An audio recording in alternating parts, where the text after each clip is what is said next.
Cool. Okay. All right. And we are live. Cool. Well, welcome everybody to the Atlanta JavaScript Meetup hosting the React World Tour. We've got some super duper cool talks as usual scheduled today. Before we get started, wanted to quickly thank our sponsors. We've got Savah Group. They've been with us forever. They're great. Check them out. We've got Cypress.io. If you do testing, you should be using Cypress. If you don't do testing, you should be using Cypress. Definitely check out Cypress for all of your test automation needs. Lots of great stuff there. And then this.labs. Tracy, I don't know, do you want to say a couple words about this dot or? Yeah. Well, love Atlanta. Just moved here. Well, I guess I moved here 2 years ago during the pandemic, but we are hiring. So definitely would love to chat with you. Or if you're looking for consulting, definitely hit us up. Happy to always chat. Very cool. Thank you, Tracy. And then I guess I don't really have much else to say other than thank you to the sponsors. So I'm going to turn it over for the actual really good content. So the order of this is a little not accurate. So I think, Shruti, you're going to start. Is that correct? Yes, I can start. All righty.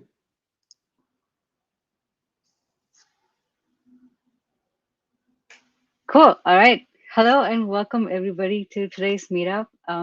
Somebody says glad we're not meeting outside today. It's rainy and a little chilly here in Atlanta. Glad we're not meeting outside because it's rainy and chilly here in San Francisco as well. But hello everybody and welcome to my talk.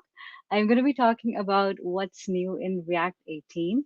If you can hear me well and you can see my screen well, please say hello, Shruti. So in today's talk, I will be covering three main topics of React 18. These are the three main new features that have come out. Create root API and automatic batching and start transition. We'll talk about them in a little bit of detail, look at some code, see how it's different, see how to adopt React 18. This talk is geared primarily towards application developers. And hello to everybody who's saying hello in the chat. Before I get started, I want to introduce myself. My name is Shruti Kapoor. I am a software engineer at PayPal. At PayPal, we use React, GraphQL, and we are also hiring at PayPal. So if you are interested, reach out to me on Twitter at ShrutiKapoor08. But if you have been following me on Twitter, you know that I love dev jokes. So of course, we have to do dev jokes here as well. So the way this will work is I'll ask you a question and you can answer in the chat. I have my comments open here so I can see your answers. I'll give you like a few seconds to answer. So just put down whatever answer comes to your mind and then let's get started. All right, first question. Why did the computer keep sneezing?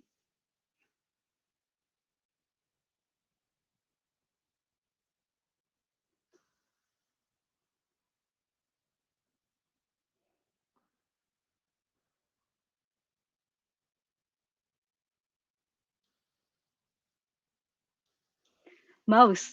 Huh, okay.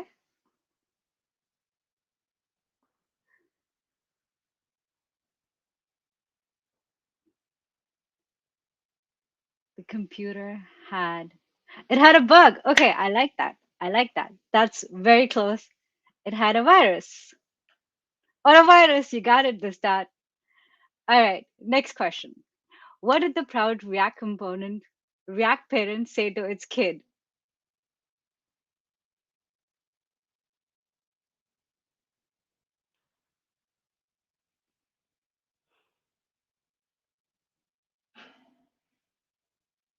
What did the React parent say to its kid?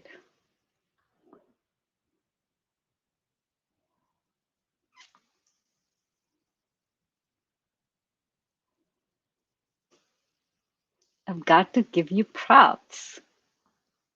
All right, last one. Why do Node.js developers wear helmets? John says you never talk back. I like that. Fun to react that way. I don't get that. Okay, why do Node.js developers wear helmets?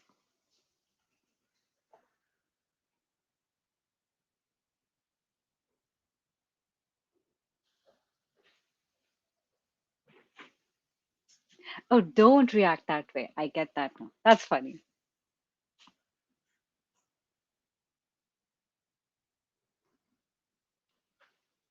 Because there's always building. Ooh, I like that.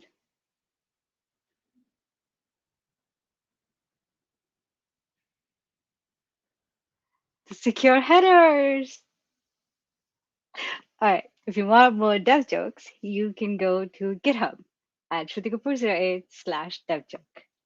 All right, let's get started. I know I have 20 minutes. So I'm going to blaze through this presentation, hopefully. So we're going to be talking about a few different features of React 18. But a word of caution before I get started is that this is not an exhaustive list. There's so many more features in React 18, but I'm going to be picking a few ones to talk about. So the three main features we're going to be talking about today is our create root API. Create root API is actually a new API that's out in React 18, which is, as the name suggests, is used to create a root. We'll talk about what is root, what is create root, and how that gets in this topic. Automatic batching is how state updates will be batched, and that will be used to improve the performance. So before there were some state updates that were not batched, but in React 18 this is automatically given to you out of the box. So automatic batching is something that's given to you out of the box once you upgrade to React 18. And we'll talk about concurrent React, but one specific feature is start transition, which we'll talk about and look at some demo examples. Start transition is how you can mark certain updates as urgent and mark them in transition, so React knows that these updates need to be transitioned into. One cool thing in React 18, or one thing to note in React 18, is that there is no more concurrent mode. So you no longer have to opt into concurrency. It's something that's given to you out of the box. You can opt out of it, but you don't need to opt into it anymore. Now, React 18 is currently in alpha version as of today, as of yesterday. It will be in beta version soon. But what basically React 18 alpha version means is that a lot of things may break.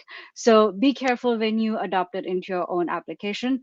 But the good news is that the upgrade is super easy, and it's as simple as doing an npm install React Alpha and updating your React 17 app to use create root API and using the new root. React 18 also, for the very first time, has started React Working Group. All of the discussions are open to the public as well. But React Working Group is actually a group of folks who are community members, are teachers, educators, library maintainers. And the idea is to keep the discussion group open with the rest of the world so that everybody can contribute to it. But working group members are the ones who can look at the new updates and comment and try it out and give feedback to React group. So it's a lot more collaborative starting React 18. But now let's look into React's new create root API. So with React 18, React 18 has introduced the new root API. And before React 18, if you remember, we used to do React DOM.render. Um, and what React DOM.render would do is it would create a root in the background, which would be opaque to the user. And that root basically is actually not a new concept. It's actually like a top level data pointer. So it's like a top level pointer to the data structure that React uses in the background to render the component. But this root used to be opaque to the user, not anymore in React 18. In React 18, you create a root, and that's how you'll render your component. Let's look at an example here. So you may all remember we had React DOM.render, but now with React 18, we wouldn't do React DOM.render, we'd do React DOM.createRoot. Let's look at it in code. So you may all remember this. This may look very familiar. So we used to create a container, document.getElementById, and then use React DOM.render to render that container, to render that app into our container. Now with React 18, what we'll do is instead of doing React DOM.render, we'll do React DOM.createRoot. So we still have the container, but now we'll be creating a root with the createRoot API that gives us a root, and then we'll be using the root to render our app. So we won't be doing React DOM.render, but instead we'll be doing root.render. So we'll create a root and use that root to render our app. So in short, create root API lets you still use the root and render your HTML container to the root. Root is no longer opaque to the user. The good news is that your current code will still work. Like whatever you have with react.dom.render will still work when you upgrade to React 18. You will just get a warning in your console which will say that react.dom.render is deprecated. So your current code will still work, but you'll just get a warning to update to React create root. One thing to note is that you will not get the new features until you update to React root, create root. So basically, your current app still works, but you won't get the new features such as like automatic patching, start transition. But what React root will allow you to do is make all of the features available, all of the 18 React 18 features available, so you can start using it out of the box. And I talked about like it's easy to upgrade. The only thing you'll see in your console is a warning like this. So your current way of rendering will still work. But if you don't start using create root, the only thing that will happen is that you won't have new features of React 18 out of the box. So you won't have like automatic patching. You won't be able to use that. Speaking of automatic patching, let's look at what automatic patching is. So previously, React used to batch multiple state updates into one if they happen in like a click handler, but something that would be but with the help of automatic patching, even the state updates that happen in like an async promise that would be bashed as well. So for example, let's look at this example. Let's say that there is a set is fetching, there's a state update happening there, there's a set error and set form status. So React would previously execute these as separate state updates, and it would make React re-render the component.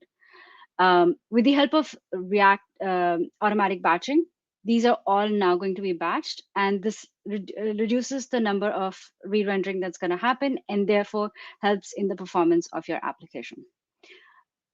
Let's look at a code example. I am going to stop sharing my screen and so reshare my browser. But if you want to check out the code, or if you want to check out it on your own computer, this is the link. I'm going to pause here for a second and try to copy paste this in the chat as well.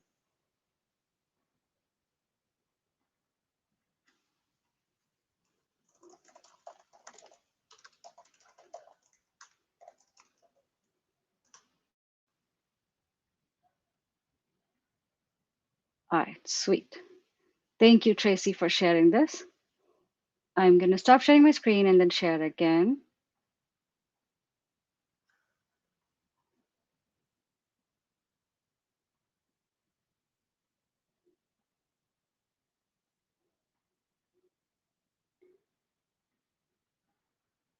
All right, great. My screen is visible. Awesome. So I'm going to minimize this so it looks a little bit better.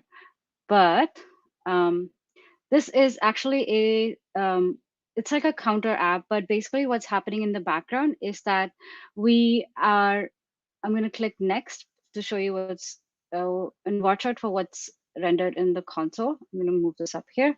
All right, so what we're doing here is as we click on next, we see that we are increasing the counter by one and then one again, and then see how many render commits happens here.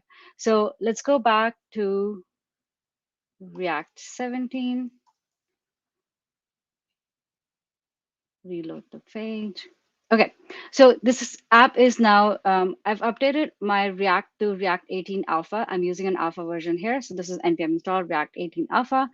And now what I'm going to do is, let's say that this is my current React 17 app. I was using react.dom.render. Now what I'm going to do is, remember I said that you need to use create root API. So I'm going to comment this code out. And to upgrade to React 18, we need to add a create root. So we need to create a root here, react.dom.create root. We've got a root here, and then we need to render our app to it. So we're going to do root.render our app to it. So now you saw that that warning went away. The warning said that we need to have React 18. But to show you the difference between React 18 and React 17, let's go back into React dom.render. And so what happens here is if we look at what the function is doing, or what the code is doing, what it's doing basically here is we have a click handler. That click handler has two counters. So it's using a counter set count, and then it's using a set flag. So we're doing two set updates here, state updates here. Then we have an async function here, fetch something.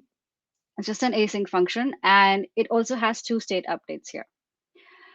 Now in React 17 and earlier, this because it's happening in a click handler, this would be batched, the state update would be batched. But these two that are happening outside of a state handler or a click handler, this is within an async function, it's within a promise, this would not be batched. So these two, set count and set flag, these are considered as two separate state updates. So React renders for each of those. Now let's look at it in an example. So what I'm doing here is every time we do a render and a commit, we're going to log render and commit on the console. So pay attention to how many times we'll have render and commit logged in the console. I'm going to click next, and what it does is we have render and commit here, which comes from here, this update, but then we have two more render and commits, and that comes from these two updates. So as you can see, there's like 3 updates happening here. Now we're gonna move it to React 18 or start using our create root API. And in the background, it's gonna do automatic batching. And without having to upgrade anything else, we'll see the difference already. So we've gotten one render and commit that comes from here. And then these two state updates are now batched into one. So we have just the one render and commit. Cool. So this was automatic batching. I'm gonna stop sharing and then go back to my screen again.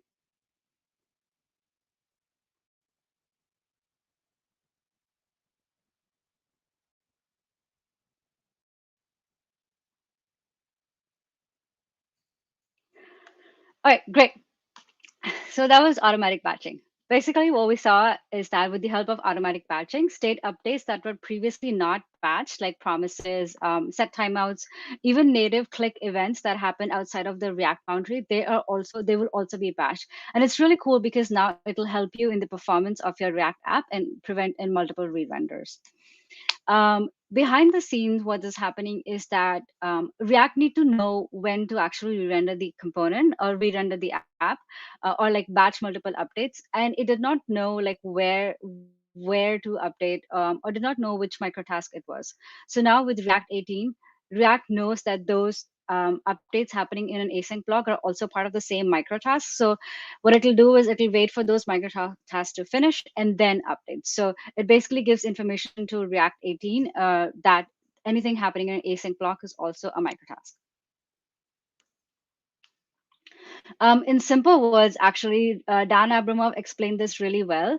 And basically, the idea is that you can think of like non-batched updates as getting groceries on demand. So let's say you're cooking something, you're cooking pasta, you open your closet, you have maybe like pasta, you start boiling it, and then you realize you don't have sauce. So you go to the grocery store, bring back sauce. And then you realize you don't have meat. So you go to the grocery store, bring back meat, right? So it's not an efficient way of cooking. You're going to be spending a lot of time re-rendering. And so basically batching is when you write down everything you need to buy, you create like an ingredients list, then you go to grocery store and buy everything all together in one batch, come back and then start cooking. So it's a lot more efficient way of cooking.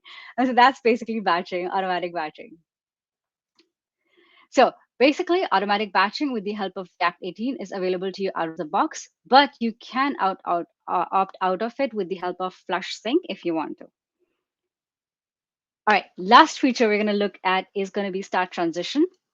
Start Transition, basically what it helps you to do is in a UI component, you may have some updates that need to be treated as urgent updates. So for example, let's say you're typing in the browser, you search for something. There's two things happening there. One, you are searching, so you're writing something, and then the cursor is moving one character at a time. And there at the background, the app is actually looking for data to search, or wherever its API is looking for fetching with that API to get the relevant search terms, right? So for example, if you look at this video, think of this as a fast computer and a fast network, right? So let's say that I'm searching here something. I'm searching for something. You see how fast the cursor is moving, my characters are appearing, but also the search results are happening super fast. So this is a great example of how search happens on a really fast computer with a really fast network. Now, let's imagine that the network is slow, or maybe the computer is slow. What do you think the experience should be like? In an ideal world, the experience should be that you should still be able to write whatever you're writing. You should still be able to see that the app responding to your typing. Even if the network is slow, it's okay if the search results happen slowly. So here's an example to look at for that. So we're typing, this is a slow computer, slow network. We're typing something. The search result don't pop up right away, but at least my text is in the box right away and I can see that something is happening in the app. So my app is not stuck and not just looking for things to search. It still takes some time. That's okay. But at least the urgent update, which is like giving me the feedback that the typing is happening super fast. So that's an urgent update. So what start transition helps you do is mark some of those transitions as urgent updates and mark them as transitions. So mark the non-urgent updates as transitions. And so that lets React know that which ones to prioritize and which one to interrupt. So urgent updates, like typing in the field, that lets React interrupt. That lets React know that this is a high priority task. And anytime an urgent update comes in, React will interrupt to make sure that the urgent update is shown on the screen first. Let's look at it in a code example. So let's say we have a set input value. Imagine this is what Google is doing in the background. So what it's doing is, as we're typing, it's setting an input value. This is just like an input field. So it's doing that set state. And then it's also searching for that text in the background. So let's say that that is a set search query. That's the two set updates, set state updates we have. Now, what we can do is we want to let React know that adding the input or adding the text field, adding value in the text field is an important update. So we want to mark it as urgent. To mark it as urgent, we don't need to do anything. We set it out. We just write our state update, and we want to let React know that searching the query is a non-urgent update. So to mark it as non-urgent update, we can add it in start transition callback, as you can see here. So to recap, anything that's urgent can be written as is, but anything that's non-urgent can now be transitioned into with the help of start transition. Now you may think like, what if you want to show something while the transition is happening? Like what if you want to show a loader or something like that? You can use is pending that comes with a use transition hook. So use transition will give you start transition and is pending. So you can use something like that. So is pending can be used to show maybe like a loader. Let's look at some code examples again, and I am going to share my screen again. So here's the first example.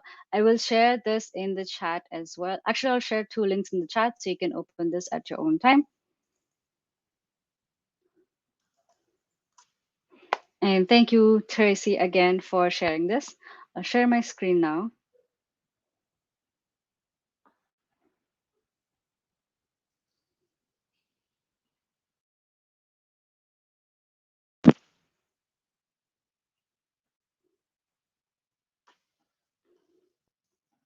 Great. Okay. So this is the first link that I had shared. Now, if you see here, this is kind of like a Pythagoras tree, but don't worry about the math behind it. Basically, what we want to see here is that what's happening.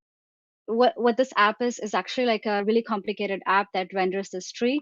And as we grow the tree, the bigger is slower. So I will, to demonstrate the use case of start transition, I'm going to increase the tree a little bit and see how slow it takes to render the tree. And I'm going to refresh this just to make sure it's running. Okay, increase the tree. So the nodes are increased, and then I'm going to lean the tree and see how this app becomes slow. I'm moving the slider pretty fast, but my slider has slowed down because this app is taking a long time to render, and it's still rendering. Now, what I'm going to do is I'm going to use start transition. So in this app, if you think about which one of these is an urgent update, these sliders are urgent updates because the user is going to be moving them. So the user needs to know that the app is responding by moving the slider.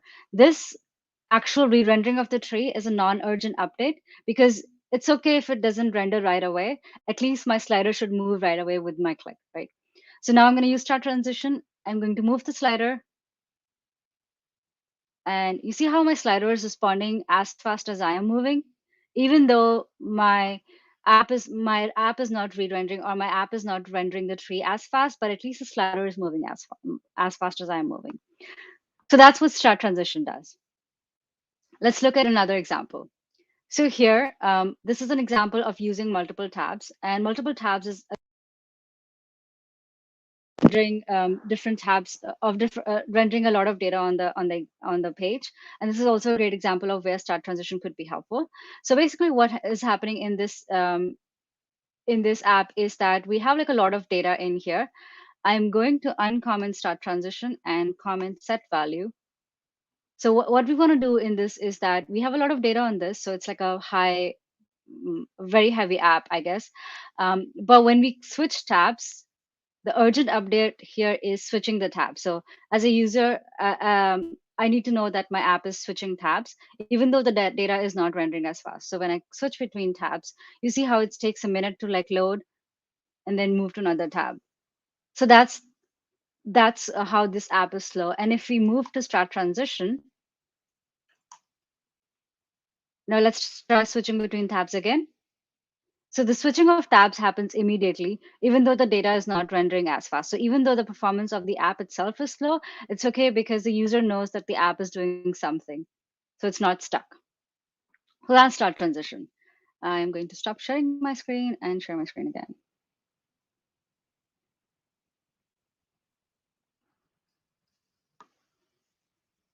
Great. So as you saw in the example, that's what start transition does. So basically, like it's it helps you to manage which of these transitions should be shown to the user right away, even if your app is super heavy, takes a long times.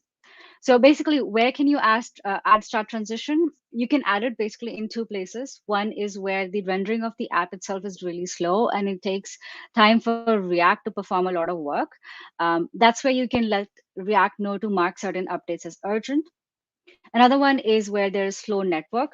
You will need to use suspense for React 18 for slow network, but that's okay. You can use suspense for now. Now, to determine candidates for transitions in your app, think about like which updates need to be marked as urgent, which need to be marked as non-urgent. What is the first feedback that a user should get when they're moving something or when they're doing something? And then think about which set states can be transitioned. One important thing to remember is that this works only for set states. This is what this was a big gotcha for me. I tried to put my fetch sync, like fetch promise in it. That doesn't work. It has to be a set state. So think about like which set states can be transitioned into. And another thing to think about is like when we are doing that transitioning, can you use is pending to show some kind of feedback to the user? All right, so big takeaway of React 18 is the introduction of concurrent React. We saw some features like automatic batching and start transition. Concurrency is no longer something that you need to opt into to the root of your application. It's just an enrichment that happens when you start using React 18. Moving to React 18 is fairly straightforward with the help of npm install and create root API.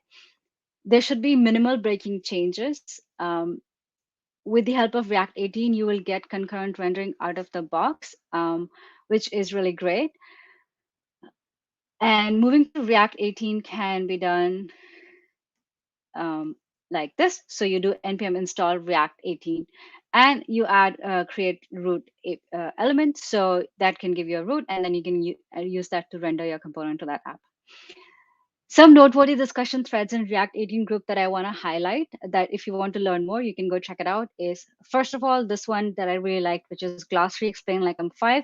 It has information on things like like rendering, concurrent, start transition. So if you are interested in React 18, I would definitely check this thread out. Another one is a real world example of adding start transition. React Hanloni, who is working on start transition feature for React 18, wrote this discussion thread. Really cool thread to check out some features as well. Also talks about start transition in detail. Okay, so today we covered features of React 18. We talked about create root API, automatic batching, and start transition. And we looked at a few demo examples to start using start transition in your app, automatic batching in your app, and mark certain updates as urgent updates. Before I end this talk, I want to give a big shout out to React Hanloni for helping me for this presentation. This presentation wouldn't have been possible without his help. So thank you so much, Rick. Also, if you are interested in a synopsis of this talk and some takeaways I will be sending out in my newsletter this week, you can find all of the slides at my GitHub, shrutikapur08/talks. And thank you so much, you all. You all have been amazing audience. You can find me on Twitter, here, or on Twitch.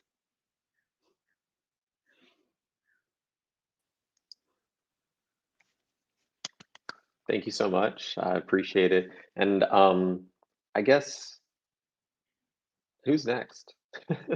Or do we want to do? Go ahead. I think Brandon's Brandon. next. Yeah. Yeah.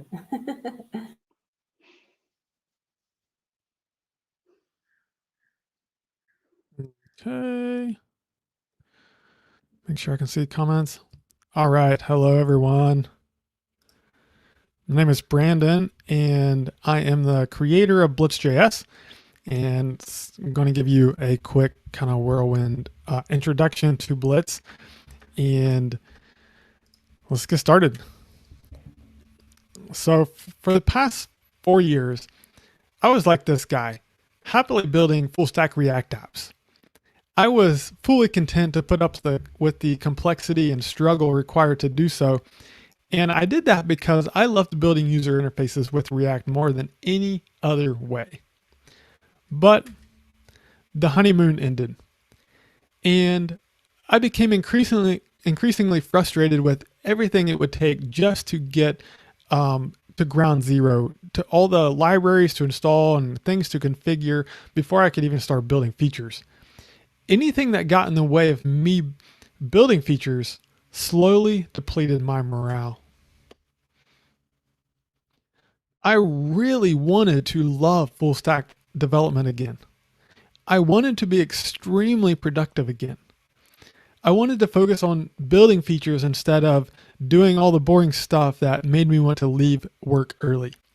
So I decided enough was enough, and I set out to build the best possible developer experience for building full stack React apps.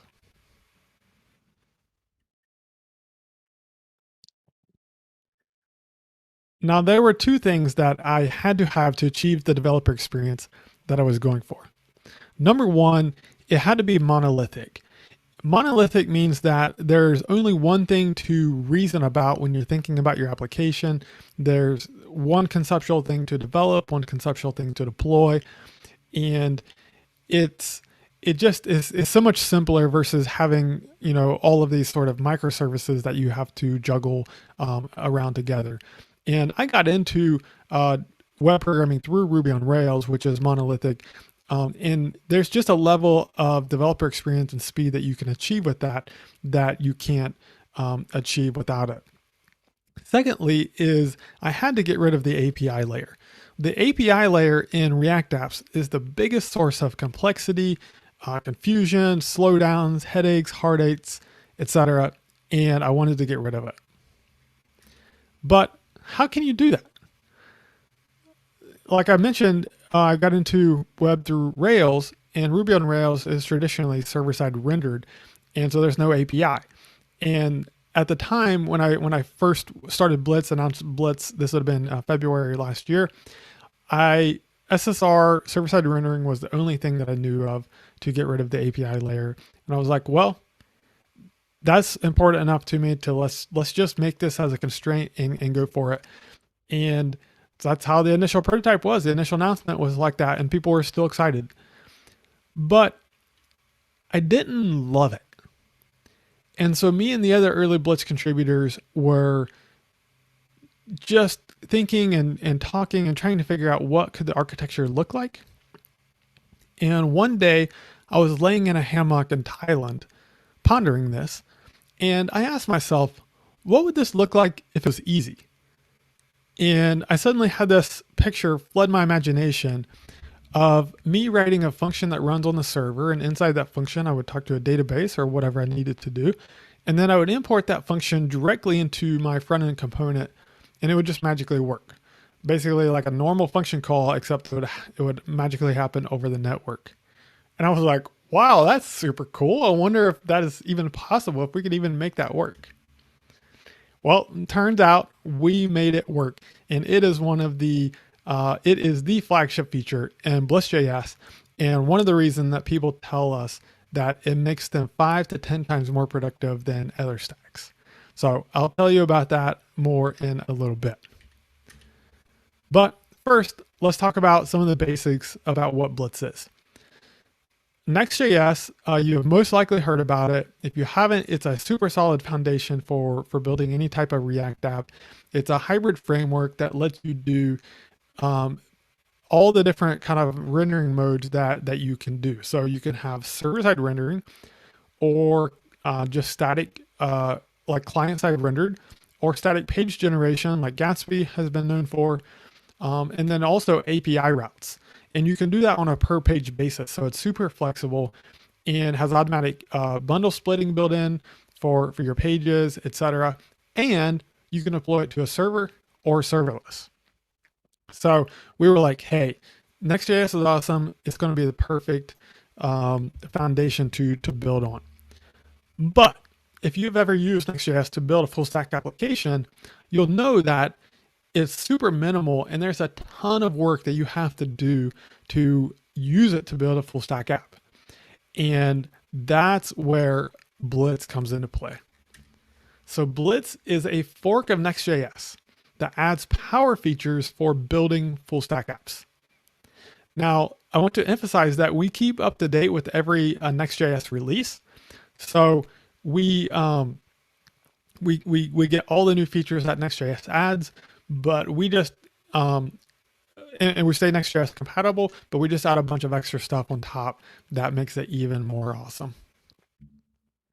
All right, secondly is the second kind of normal thing you'll see in a Blitz app is Prisma for the database layer. Prisma is a next generation ORM for Node and TypeScript. And Prisma is really nice. It gives you two key things for the database that you need. So number one is migrations. And it allows you to define your database model using a GraphQL-like syntax. So as you can see here, it's pretty easy to model your database tables and fields. And then you can run a command and Blitz or Prisma will automatically generate the migrations, the SQL migrations for you, update your database, etc. So it's super nice from that point of view. And then secondly is Prisma provides a JavaScript or TypeScript client that allows you to easily read and write from your database without doing any type of SQL queries. It's just a simple thing, as you can see here, db.user.findMany, user.create.delete, etc. And it's really nice, and it's fully typed. So if you're using TypeScript or JavaScript, you'll get autocomplete. You can see all the fields, their types, etc. It's just really awesome. But if you don't want to use Prisma, that's fine too, because Blitz is database agnostic. So you can take out Prisma and add in anything else that you would like.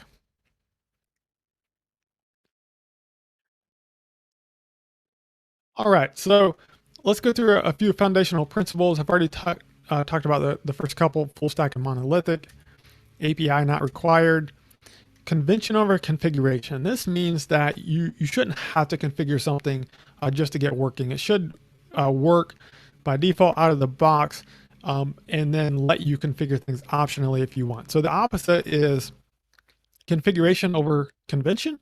And that would be something like Webpack, where it doesn't really even work. It's not useful unless you add a bunch of configuration. Number 4, loose opinions. So we have a number of opinions and recommendations for how to do things, but for the most part, we don't enforce any of those. So we're very flexible. And this is one thing when I was building it that I wanted it to be different than Rails. In Ruby on Rails, it's very difficult to go off the rails, but in Blitz, it's much easier to blaze your own path. Easy to start, easy to scale. So we want it to be really great for people to just get started in very simple apps, but then also scale to the next $1 trillion company. stability. We care a lot about stability, and once we get to 1.0, we'll have some type of stable, predictable release cycle. I think Ember is a kind of a key inspiration there. And lastly, community over code. We really care about the people, and I've been very intentional about building the community from day one. And so we have a lot of awesome people. We recently passed over 2,000 members in our Discord, and everyone's super helpful answering each other's questions. We have a bunch of contributors, and we would love to have for you to join the Bliss community as well.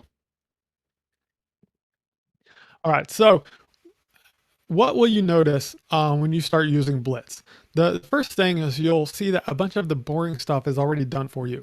So things like a folder structure is already set up, linting, code formatting, Git hooks, testing, database is already set up for you, forms, and the big one is user sign up, login, logout, authentication is already set up for you by default out of the box. And so you can immediately sign up as a user, log in, log out, etc. And it is just amazing.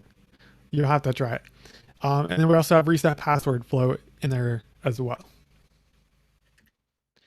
All right, so remember how I was laying in the hammock in Thailand and I had that picture in my head about importing server code into the front end?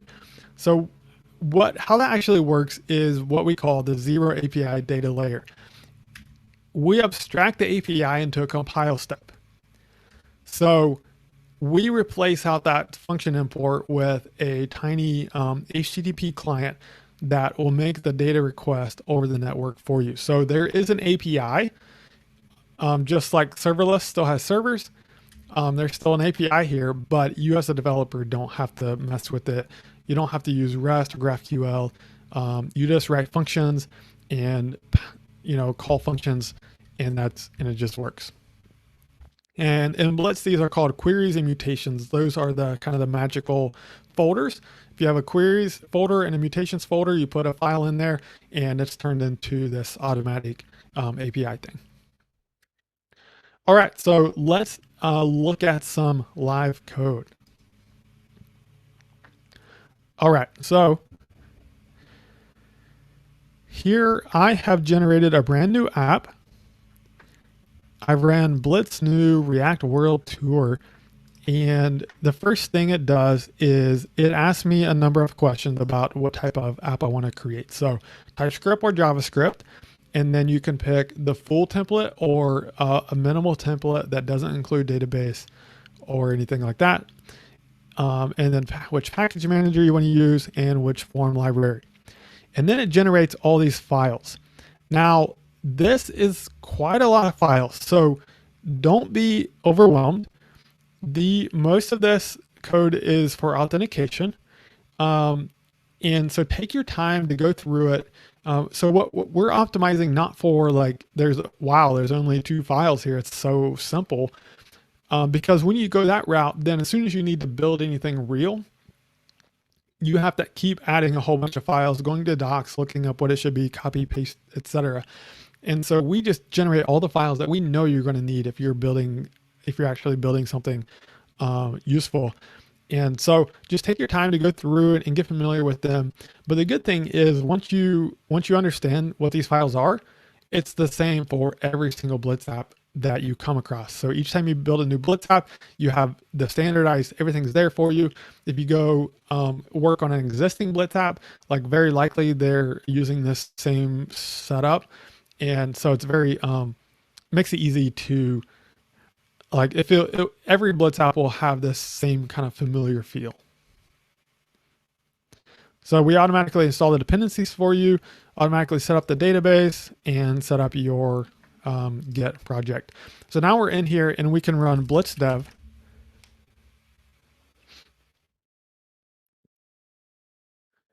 And it will start a server.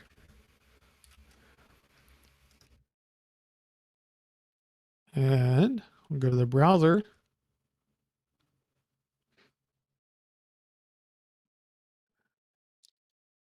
I'm just waiting on my new M1 Max MacBook Pro to arrive, so I don't have to have these awkward waits for the compiler while I'm streaming.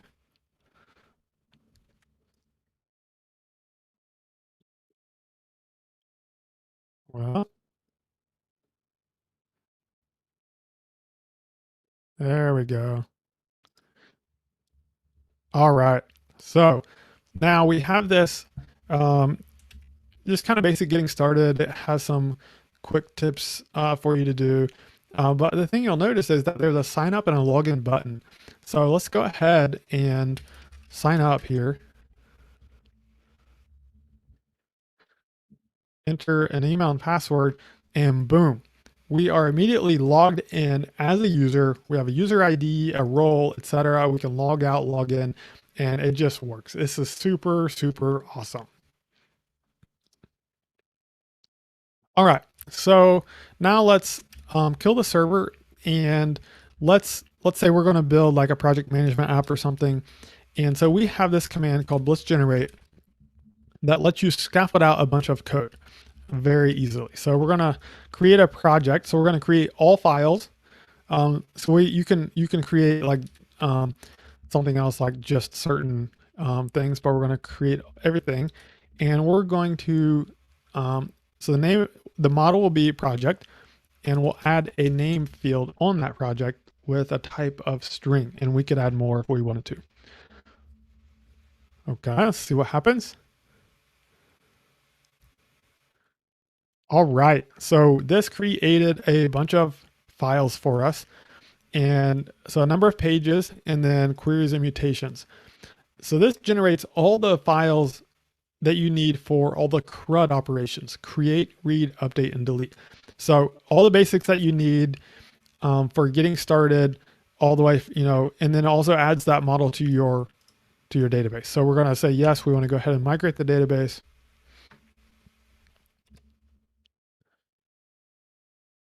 Okay, that's done. And now we can start the server. And now we can go to the /projects page.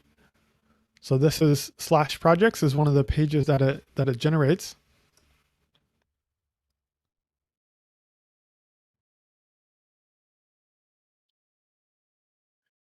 Waiting on the server here.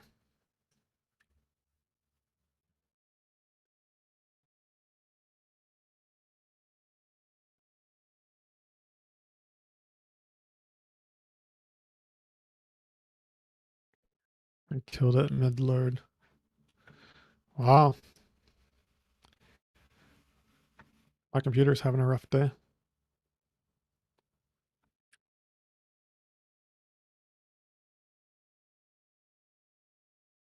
There we go. All right. So now we're on /projects, and we can see the list of projects but in our database, but we haven't created any, so there's nothing here. So let's go ahead and click create project, and that takes us to /projects/new, and say this is a name field because that's what we actually technically, no matter what attribute you pass at blitz generate, is going to create a name field right here. But we have a PR in progress that will be coming soon that will automatically scaffold out all the input fields exactly from the blitz generate command. So let's do Meetup, and that will create that project, and boom, that project is created. We're at projects/1, which is the ID of 1, and you can see the data that's been loaded from the database. Now we could edit this, delete, or go back and see the list of projects, and it all just works. So that's all set up, ready for you to style and customize as you wish. So let's look quickly at just a couple of the code files here. So let's look at oops, I can see that I haven't changed my Vim config from dark to light. Let's fix that. All right, there we go. Okay, so this is the get project query function. Just reformatting this a little bit to make it easier to read. Okay, so a query or a mutation both exports a default function where that signature is an input argument is the first, some input is the first one, and then context is the second one, and then it returns some type of result.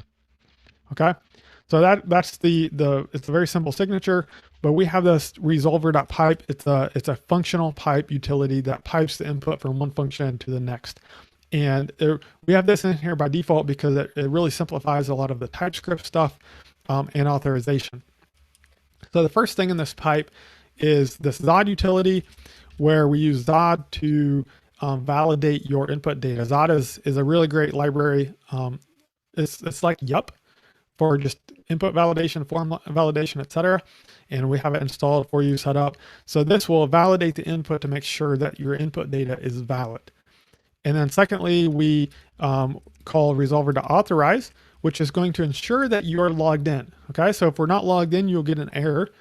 And then you can also pass a specific role.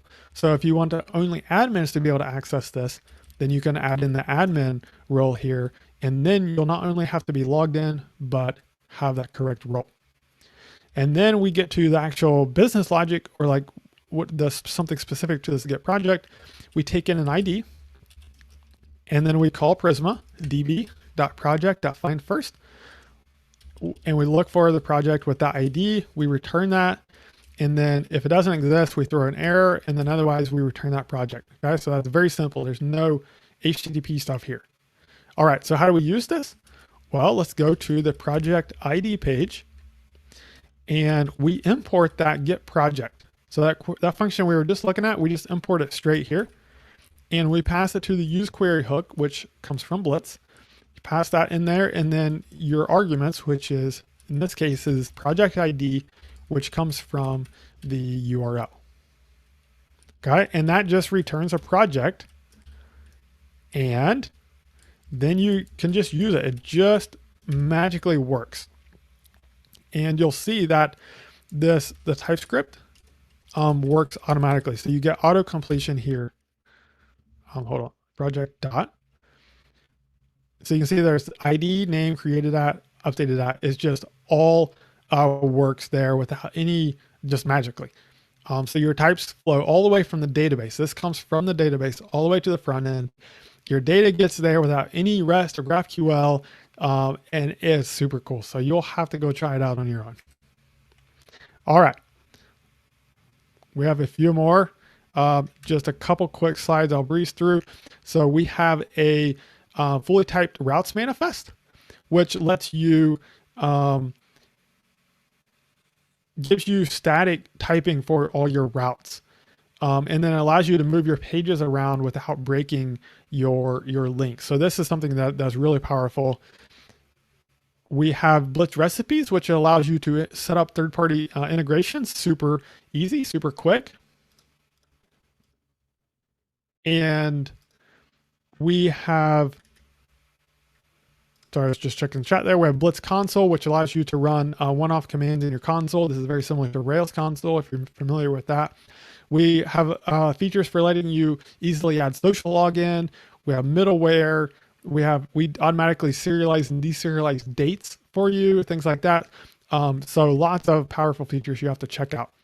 We are getting close to 1.0, hopefully by the end of the year. But we already have thousands of companies all around the world using us in production, including companies like Agolia and GraphCMS. And then you can see the rest here. So one fellow said that he had been using Rails professionally for 10 years. And after just a few months with Blitz, he was already 10 times more productive than he ever was with Rails. So that's some high praise. If you go to this link, blitzjs.com/fame, you can see a bunch of other things that people are saying about Blitz. So how can you use Blitz? Well, install the global CLI and run Blitz new and give it an app name, and you'll be off to the races. So we are open source projects. We would love for you to be involved any way you can. This page link tells you how to get started, but we're very friendly to new contributors, and we'd love to have you help us. All right, one last thing is my new project, flightcontrol.dev, and it's a optimized deployment solution for deploying full stack Blitz or Next.js applications. So if that's interesting to you, go to flightcontrol.dev, check out more about it, and sign up for our wait list. All right. The best place to go to learn more about Blitz is blitzjs.com. And I am Flybear on Twitter, and blitz_js is on Twitter. And last but not least, go to blitzjs.com/stickers.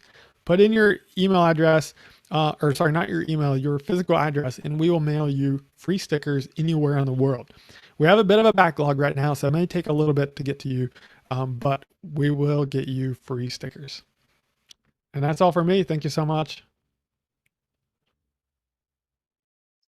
Cool. Well, thank you so much, Brandon. And stickers, I mean, who doesn't want stickers? Can never have enough. It's always fun sending them across the world and then seeing them pop up online. So that's very cool. Well, I guess, Tracy, are you up now? Are you gonna? Yes. Awesome. Yes. I'm excited to be talking today. Go ahead and share my screen really quickly. Let's see, there we go. All right. So today I'm going to talk about enterprise GraphQL. And one of the reasons why I love this talk is that I feel like a lot of us, work at companies and, want to use GraphQL and don't really have, we hear about it, right? Like, okay, we're going to use GraphQL. Obviously, it makes sense, right? But a lot of times the people that, might be running the project might be like, well, what's this new technology? Why do I have to use it? Should we even invest in a new technology, et cetera, et cetera? And there's not really a good framework to, have good conversations about it. So that's kind of the approach I'm doing with this talk today. It's called Enterprise GraphQL and how to leverage and upgrade your stack. So my name's Tracy again. I'm the CEO of a company called This.Labs. We're a JavaScript consultancy, love all the different technologies. Also Google developer expert for Angular and the web, Microsoft MVP, and generally on the ArcsJS core team as well. Generally just love community. You can always find me on Twitter at LadyLeet, and I'm always happy to chat. Yes, and Ristan, it's so nice to meet you as well. My day job is pretty fun. We get to work with a lot of really great clients. So this is also how I meet people. We are hiring. We're hiring engineering managers and senior software engineers. Don't be scared to just apply if you're interested. And I love talking to people. So come hang out. We're 100% remote and worldwide. Okay, so today we're going to talk about a simple, what is GraphQL, GraphQL versus REST. Again, the arguments here and the conversations are really to help structure you all to have better conversations with your teams about why GraphQL could potentially be better for REST. We'll talk a little bit about the enterprise adoption, migration strategies, GraphQL in action, and then a little bit about the GraphQL ecosystem as well. So to start, what is GraphQL? Well, this is hopefully all of you know what GraphQL is, but if you don't, it basically helps you build a complete and understandable description of your data through your API's definition. So it does this through defining your data entities as types with statically typed fields. Yay for typing. And the great thing about this is when you have this knowledge, it allows the consumer to specify what data it would like to retrieve, how it's able to manipulate the data or listen to changes on specific data. And that is so powerful because then the consumer can be picky about what data it needs to fulfill any given request, right? Or it empowers it to know like what data it needs to submit a request. So that gives us a lot of advantages over REST, which is why, again, we're seeing so much strong adoption across enterprise organizations. Shruti is really involved in GraphQL. PayPal has been a strong adopter of GraphQL. I think one of the other great things about GraphQL that I love is that it helps lower the communication between the client and API teams. Developing a common schema so that your team can, communicate effectively with each other, create product resiliency, and decrease time to market is like amazing. So I think one of the things to acknowledge is that, the most expensive and resource-intensive, time-consuming part of client-to-API communications comes from the HTTP request and response process, right? So let's go ahead and look at that really quickly and talk again about GraphQL and REST and how GraphQL kind of solves these problems. So if you look at, just simply, if you look at this, you can see that GraphQL generally is just very declarative, right?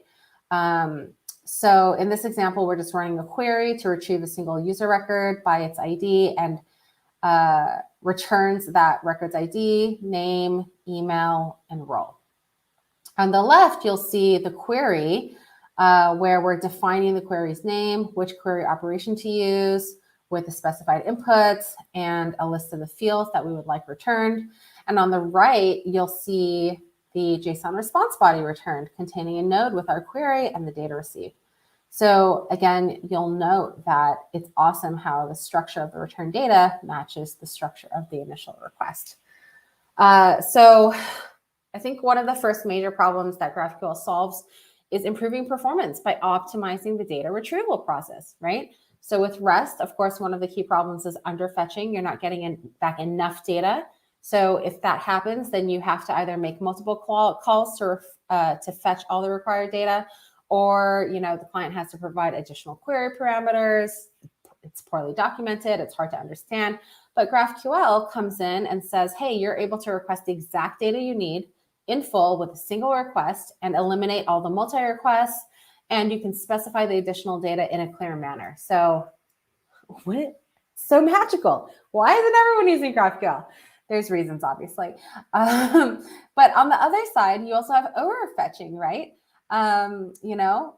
Because REST doesn't really provide an out-of-the-box mechanism for us to retrieve only the data we need from a request. Unfortunately, clients can sometimes have to consume or parse or handle too much data, or the server responses take too long because the requests have become too large, or things just time out, right? That is not fun. So with GraphQL, the great thing again is that you can just remove all the superfluous data from the request and reduce the payload size and the data required to parse, and life should be amazing. So, suppose you have a requirement to display a list of users to view in a table with, let's say, their last comment and post, right? The user object can be really large and contain tons of different fields and properties like comments, posts, when they were created, last updated, et cetera, et cetera. But, let's say you don't need all that information, right?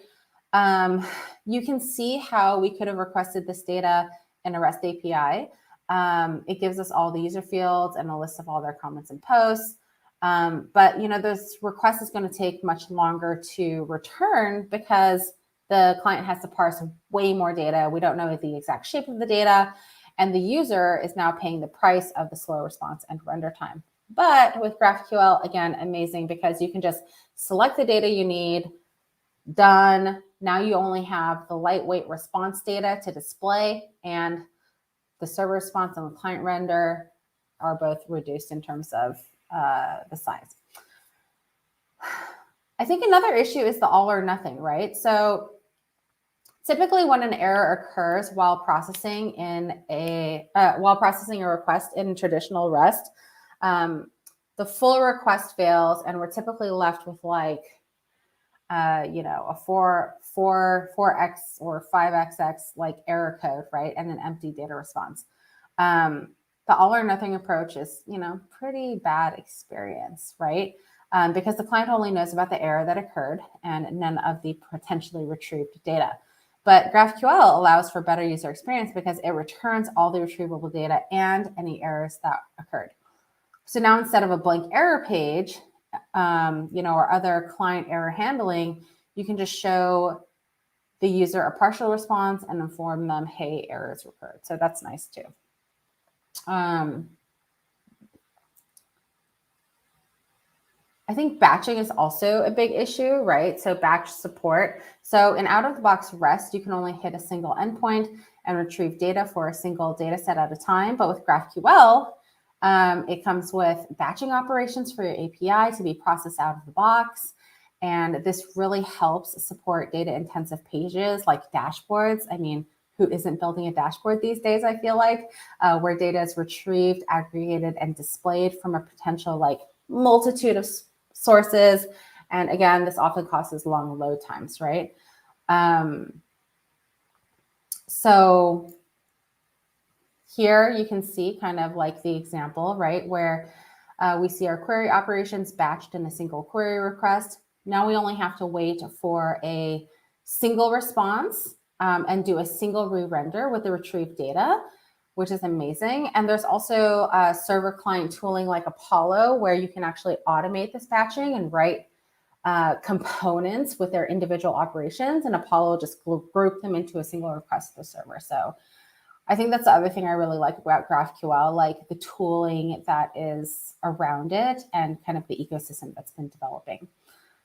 Enterprises also are significantly spending a lot of time adopting GraphQL, which I think, again, is amazing. We've seen this in the past few years. I wish it was faster, but, you know, I mean, that's life. But I think one of the best reasons for adopting GraphQL is, again, just like the separation of concerns, right? When you adopt a GraphQL middleware layer, I mean, this isn't something that all enterprises choose to adopt, right? But if you do decide to go with a GraphQL middleware layer, it can be really useful. Because again, the API is just concerned then about how to retrieve and return data instead of building out multiple endpoints. I'm sure a lot of you have been on teams where it's like, just waiting on that new endpoint, right? And you know, that kind of like alleviates some of that pain, right? I think another thing that's really amazing about the GraphQL middleware layer is it helps increase API flexibility and decreases all the API development that's typically needed over time. Because the middleware layer, again, just exposes one connection for clients to consume, centralizes the business logic, and all the other things, centralizes the other things like request logging and authentication. And the structure and definition of the data is actually provided by GraphQL. So also the client can just focus on consuming the data it needs and less about how to retrieve it. So again, a lot less developer time, a lot less developer work, a lot less pain. Another benefit of this is API teams then can slowly migrate monolithic API architectures to a microservices architecture. So I do see a lot of pushback a lot of times from the backend teams, but they don't realize how GraphQL will set them free, right? Because now if GraphQL is responsible for client interaction, APIs can now just evolve over time with business requirement changes without the client having to make a bunch of changes to accommodate these changes. And you know, if your company isn't ready for a microservices architecture, GraphQL can strictly act as like a proxy to your data. So really benefit on both sides of the team for developers. I think another thing I really love about GraphQL is just the fact that you can just do faster prototyping and faster development, right? There's tons of ways to approach GraphQL adoption. We typically like to go the schema first approach. So you can start by defining the data structure, building out your schema, adding the types and queries, mocking out the data response. And the client can immediately see the definition of the data as it evolves and can start developing against it using the mock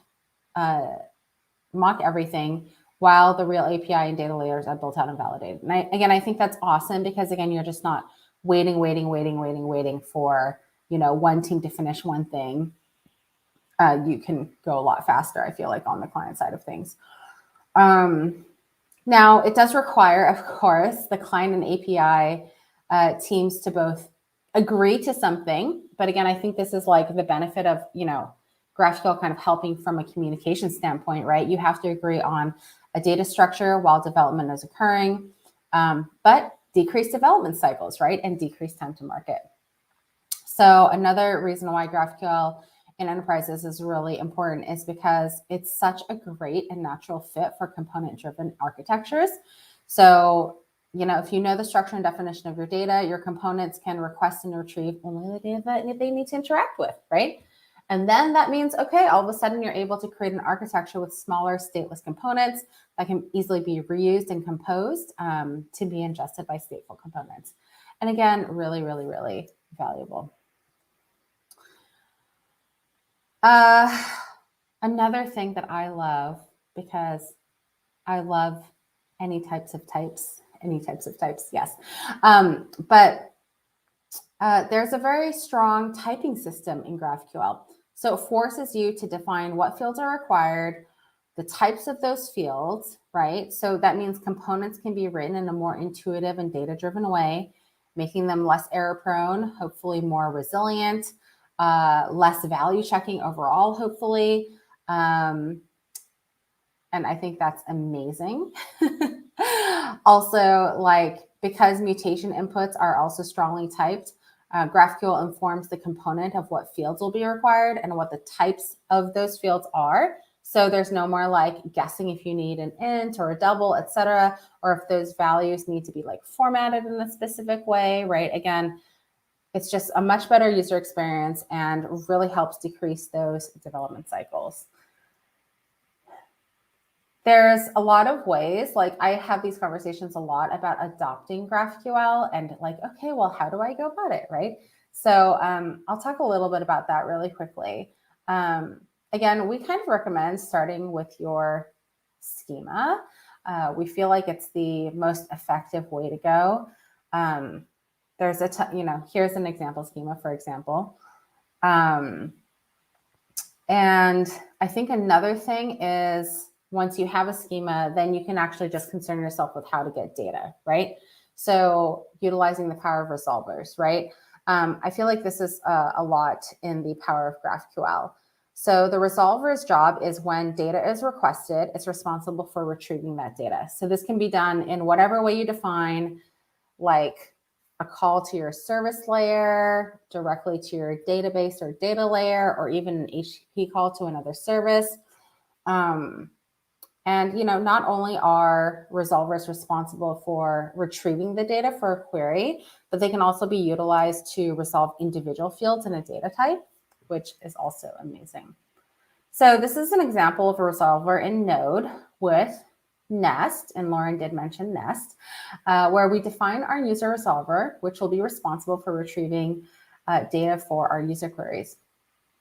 If you remember from our SDL slide, we defined two queries, users and user. And this is just connecting those queries with the functionality responsible to retrieve that data, right? So, yeah. Migrations also are, I think, another reason why GraphQL is so amazing in the enterprise. So the goal is to allow teams to communicate, to define and build out a schema, right? And as this build out is occurring and the middleware is being developed, clients can begin incrementally adopting and utilizing this layer with ease. So this again is like sometimes when people look at technologies, especially GraphQL, it's like, okay, do we have to turn it on, turn it off? Do we have to go no rest all of a sudden? Like, how do we need to do this? But you don't have to go crazy about it. You can, again, do very easy incremental adoption, right? And I think the power of this is definitely like any adoption, I feel like, will start increasing productivity and engagement of engineers, because they're going to start being able to quickly utilize it, see the power of GraphQL as it's continuously built out. And it's going to start simplifying the code base as the business logic is centralized and moved out from the client code. So you don't have to go all or nothing. If you do a slow incremental migration, you'll see again the power immediately. And I think I love that too, because I feel like as you start migrating generally to new technologies, like you see what can be, you see the power and what can be built on top of what you're currently building, which is amazing. And, John, I love your comment. After working with GraphQL this year, REST feels archaic. I mean, REST is, useful in other ways, but I'm definitely on the GraphQL train, if you guys can't tell by now. So I hope some of these slides just generally helped you all have conversations with business, because again, I think You know, I talk to so many companies and teams thinking like GraphQL. I mean, I think developers mostly, especially front-end developers, like really want to use GraphQL generally, right?